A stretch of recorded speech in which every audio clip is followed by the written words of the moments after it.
నమస్తే. This is Deepika. Welcome to Jaitra entertainments. Power star Pawan Kalyan fans ఎంతో ఈగర్‌గా ఎదురు చూస్తున్న చిత్రం 'ఓజీ'.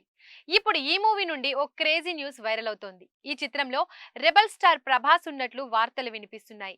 'సాహో' చిత్రానికి రిలేటెడ్‌గా సుజిత్ 'ఓజీని' తెరకెక్కిస్తున్నట్లు గుసగుసలు వినిపిస్తున్నాయి.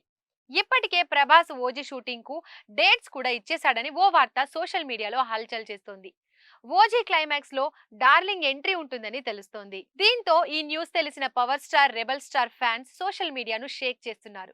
దీనిపై చిత్ర బృందం అధికారిక ప్రకటన చేయాల్సి ఉంది. పవర్ స్టార్ సరసన ప్రియాంక అరుళ్ మోహన్ నటిస్తున్న ఈ చిత్రంలో బాలీవుడ్ నటుడు ఇమ్రాన్ హష్మి, శ్రియా రెడ్డి, అర్జున్ దాస్ కీలక పాత్రలో నటిస్తున్నారు. డివివి దానయ్య ఈ సినిమాను నిర్మిస్తున్నారు. అయితే ఓజీ యూనిట్ ఈ రూమర్ లో నిజం లేదని స్పష్టం చేసింది.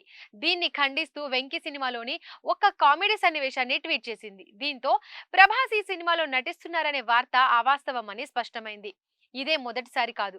ఓజీ సినిమా గురించి ఇలాంటి రూమర్స్ చాలా రోజులుగా వస్తున్నాయి. గతంలో పవన్ కళ్యాణ్ కొడుకు అఖిరానందన్ ఈ సినిమాలో నటిస్తున్నాడని వార్తలు వచ్చాయి.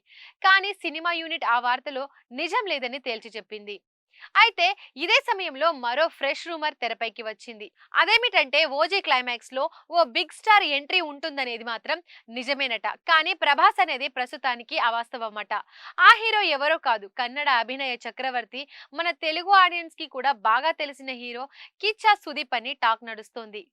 ఇప్పుడు సుదీప్ పేరే ఎందుకు వచ్చింది అంటే, గతంలో సుదీప్ తో వర్క్ పై సుజిత్ ఇంటర్వ్యూ క్లిప్ ఒకటి వైరల్ గా మారింది. సుజిత్ తో ఆల్రెడీ తాను ఓ సినిమా డిస్కషన్ లో పాల్గొన్నానని, సుజిత్ దగ్గర పలు క్రేజీ ఐడియాస్ కూడా ఉన్నాయి, మేము ఓ సినిమా చేస్తామని తాను తెలిపాడు.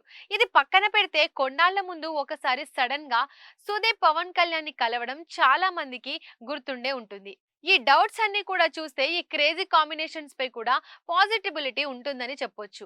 మరి ఓజీ క్లైమాక్స్ లో వచ్చే ఆ స్టార్ ఎవరో చూడాలి.